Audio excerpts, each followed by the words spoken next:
what's happening or what should be happening. What do you think this street is? What usually goes on here? Would you think it's like a normal, yeah, it could be a food street. I think that's a reasonable guess, to be honest. I can't make out any of the signs. I mean, obviously everything is shuttered. Everything is shut down, isn't it? I can't make out any of the signs, but we can see that there's lots of small businesses. It looks like small businesses. It looks like, I don't know if that is, I can't read that sort of lettering, but it looks like there's lots of sort of tables or benches which may be used outside of the stores when they're open. Okay. That one down there could be a little food vendor place. That could be a stack of chairs right down there. I don't know, it's hard to see. So it could be, but it you would imagine it might normally be quite a busy, bustling street, wouldn't it? Yeah, that's kind of what we'd expect. So when would you see the street like this? Maybe early in the morning? Where you are these streets ever, well, that was the answer I was looking for, Esther. COVID, yeah. That was the answer I was really looking for. I was going to say maybe on the weekends, but I imagine in urban areas, you know, these streets would still be quite busy most days. I'm not saying they'd be 24/7, but certainly a lot of the time. But you're right. I mean, this picture looks like it was taken in the middle of the day and there's nothing happening here. So more than likely it was during COVID. Okay. So that has a couple of implications. Well, a lot of implications really, but from our point of view, one, it illustrates the nature of change, external factors, okay? Things that force change upon our organization. So COVID, obviously a pandemic, resulting in lockdowns and business closures and different practices and masks and everything else, had a big, huge impact on businesses. A lot of it negative, for some businesses positive, but everybody had to react some way or other, okay? The other thing is that this is our normal trading environment for these particular businesses, which means there's lots of competition, there's lots of traffic normally, lots of things happening.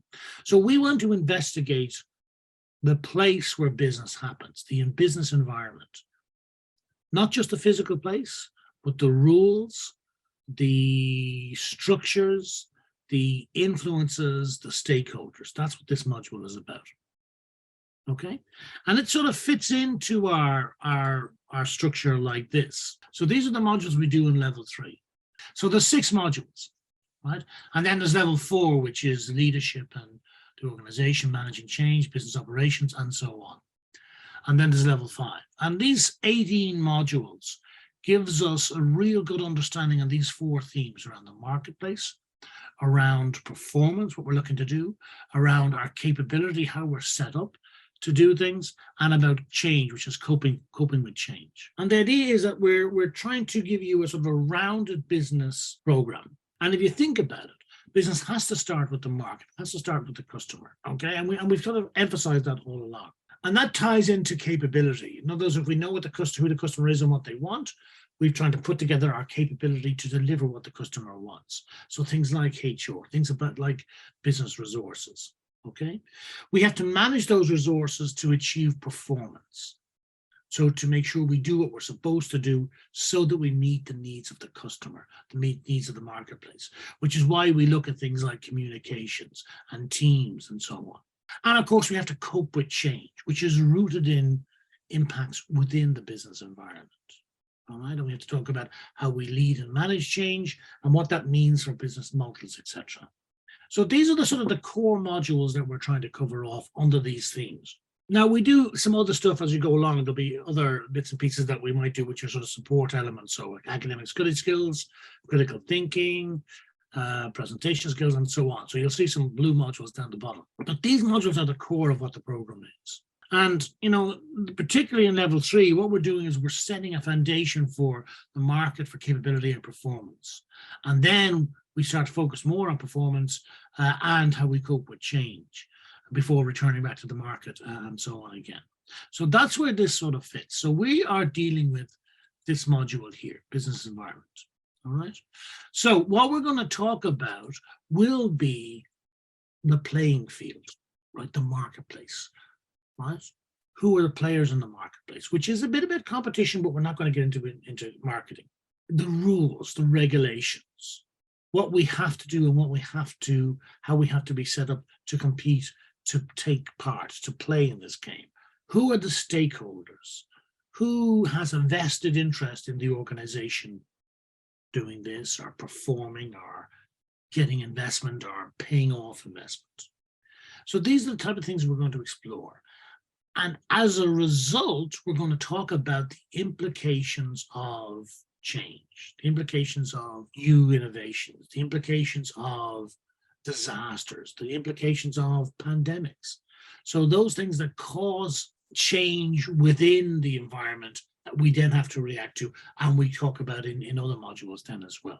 So that's what we're kind of focusing on. And we'll come back and we'll talk about the learning objectives shortly and what the assignment brief is. But I think this is a real good general module. Okay, so here, first of all, here we've got a sort of a cycle.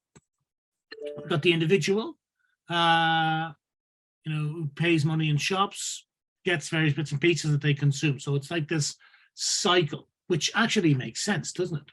And to be honest, that's what economics is based on. Economics is the study of society in many ways. And at the simplest, not the simplest,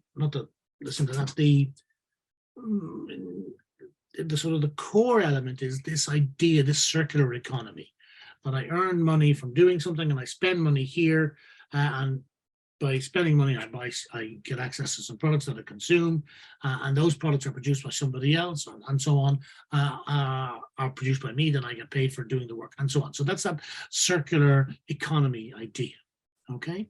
But the other thing, of course, is that business is a combination of a number of different things.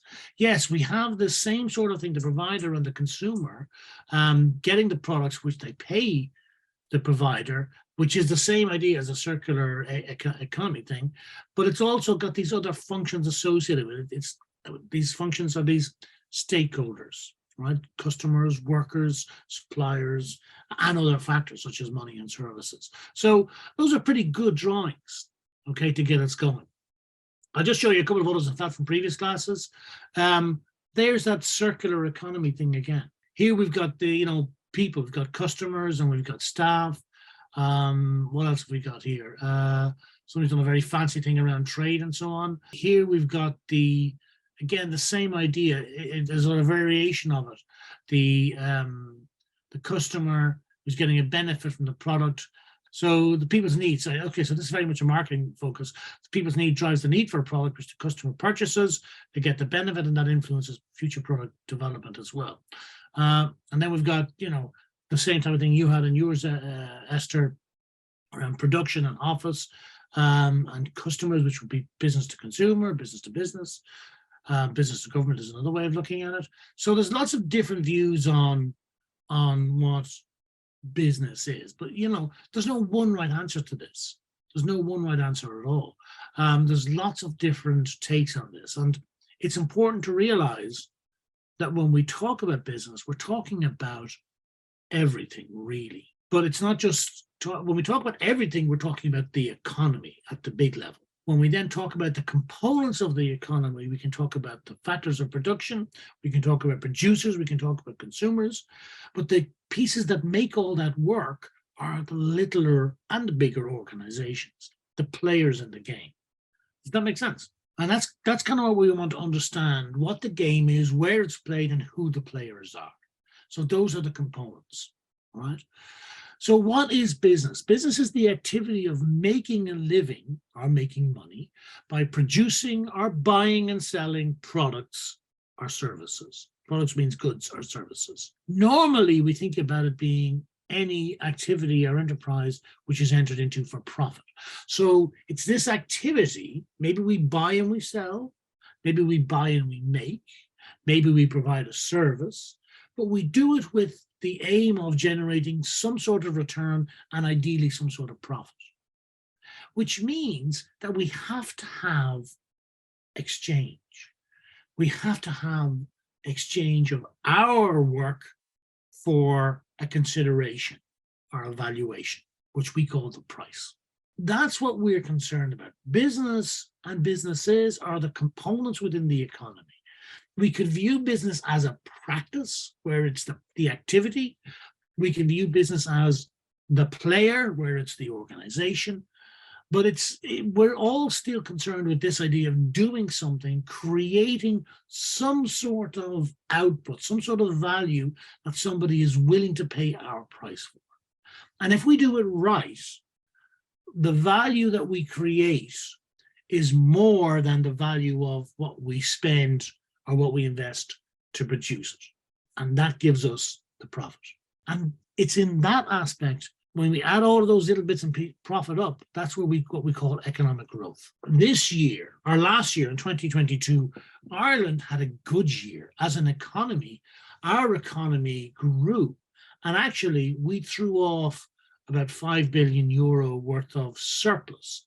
Now, that's kind of a lot of money for us. It wouldn't be much money in Vietnamese or Indonesian or Malaysian terms, because those are bigger economies. And it's really, it's not a natural, it's not an every year thing. It's partially a function of the rebound from COVID. Partially it's because of Brexit, really, I guess. We're seeing some businesses trading with Ireland as opposed to trading with the UK, and some other things as well, because we kind of have a good tech base here in this country. But there are other years where we've had losses money as an economy. But what that means is that the economy in Ireland is working okay at the moment, in that businesses are making money, are making products, are selling products and generating a bit of profit. And there's more going on. And that's what governments want. And as businesses, what we want is growth within our marketplace. And we want to see growth of our share within our market. So that's the context that we're in. So you're in the admin. You're the cog that makes the whole system work, right? If there wasn't the admin stuff, things would fall over, wouldn't they, in terms of scheduling, in terms of getting teachers in the right classrooms, in terms of getting students in and enrollments and everything else. So you add value within that organization, right? And the organization needs a certain number of, I don't know if it's fee paying or if it's driven by donations or government funding. Either way, it's got funding coming in to run its school, right? To provide the classes and lessons. And it needs organization and administration as a result. If that school was very, very busy, perhaps wanted to expand, then it will be looking for more investment or more funding to open new classrooms or to hire more teachers or to open another school in the next village or the next town or the next city. And it will be focused on growth as well. It doesn't mean it has to be profit orientation. Either way, we're looking to do more. And that's the essence of growth that all organizations are looking for in one sense or another. What we need to consider is, what does it take to do that? What does it take to get something up and running? What does it take to keep it going? What does it take to expand on it? What does it take to pay for the work that's being done in terms of investment made? How do we pay off investors? How do they get their value? How do we pay off loans that may be taken? How do we pay staff? And where does the money come to do all of those things? So those are the things we need to think about when we think about business. Investment, enterprise, production or operations, which is what you're doing, Esther, the transaction element, which is all around exchange and engagement, and of course, ideally, some sort of reward basis, either in terms of salary or wages, or potentially in profit as well. So that's what we're concerned about. We're going to look at this from a number of different elements. We're going to focus in on some things like, well, what are some of the rules in terms of the legal structures? What types of organizations are there? How are they structured? How do they engage with each other? How do they build up some of their resources? So we want to know the different types of businesses and their ownership and the structures and who the stakeholders are. We want to understand a bit about how they're organized, how they're set up. So a bit about the productive functions within businesses. We want to understand a bit about how they go about achieving their target purpose. So why are they structured like that, and how are they trying to achieve things? So we've got to talk about targets and goals. And then the most important aspect for me, because I think this is crucial to everything else we do in the modules, is to identify the factors that can affect business, things like COVID. How do we identify the legal, political, and social factors? So how do we understand what's going on? And as a result, how do we get people focused in the right direction? So that's what the module is about. So we'll come back and we'll be talking through these things. So when we talk about this, we'll be talking about the differences between, for example, a sole trader and a company and a charity. We'll be talking about the types of stakeholders such as investors or lenders or regulators. We'll be talking about how businesses are organized. So it could be a functional organization, it could be a geographic organization. And if it's a small business, it's not normally that complex. But if it's a bigger business with several different sites or locations, how is it organized and who reports to who? So we'll look at that. We'll be talking about business targets. How do we translate from our core purpose down to what are we focusing on this month? How do we do that translation between to, in your case, Esther, so it's provide, I suppose, a Christian education. How do we provide a Christian education in Ho Chi Minh City or in, so how do we do that? So how do we translate that? And how does that convert to targets? If we've got those targets, then how do we get people bought into that, which is being aware of what might happen and putting strategies in place. So that's what the module is about.